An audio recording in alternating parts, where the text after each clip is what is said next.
Welcome to the Tech Egg. Don't get scrambled. Enjoy the video. In this video, I will explain how to put your Ford F150 in neutral. First, always ensure the parking brake is engaged to prevent any unexpected movement. With your foot firmly on the brake pedal, move the shift lever from park to the neutral position. You should feel it click into place. Always confirm the N indicator light is illuminated on your dashboard.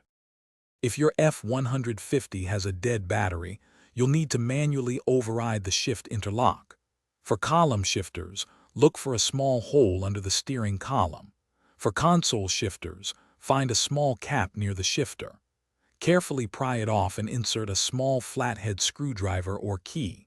While holding the brake pedal, press the override and move the shifter to neutral. Safety is paramount when putting your truck in neutral. Always apply the parking brake before you begin.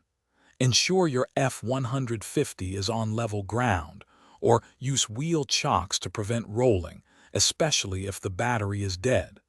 Never leave the vehicle unattended when it is in neutral, as it can roll freely. If you encounter difficulty, ensure the brake pedal is fully depressed.